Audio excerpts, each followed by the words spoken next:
ओम शांति। इस वीडियो में हम अव्यक्त मुरली अटेंड प्रोजेक्ट के लिए 5 फरवरी 1977 की मुरली का रिवीजन करेंगे, जिसका टाइटल है महानता का आधार। इस मुरली में बाबा ने बच्चों के तीनों स्वरूपों की महिमा बताई है। एक है अनादि स्वरूप की महिमा, दूसरी वर्तमान ब्राह्मण जीवन की महिमा और तीसरी है भविष्य आदि स्वरूप की महिमा। बाबा ने कहा कि आदि स्वरूप की महिमा तो अभी तक भक्त भी गा रहे हैं।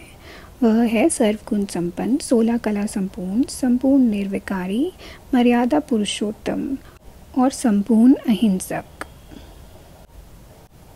फिर बाबा ने कहा कि अनादि स्वरूप की महिमा, जो पाप की महिमा, सो मास्टर स्वरूप में आपके आदि स्वरूप की महिमा है, जैसे मास्टर सर्वशक्तिमान, मास्टर नॉलेजफुल, मास्टर ब्लिसफुल और मास्टर पीसफुल।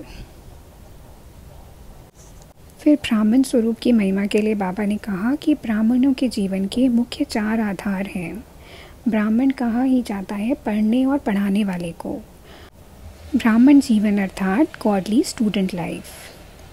पढ़ाई के जो मुख्य 4 सब्जेक्ट हैं वही ब्राह्मण जीवन के 4 आधार हैं और इसी आधार पर ब्राह्मण स्वरूप की महिमा है।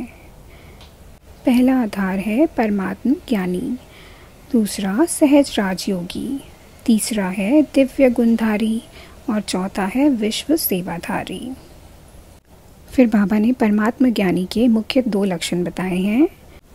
पहला कि उनके हर बोल, कर्म और संपर्क में जीवन मुक्ति स्टेज होगी, वह सदा न्यारे और प्यारे होंगे। दूसरा है कर्म करते भी कर्म के बंधन से मुक्त होंगे।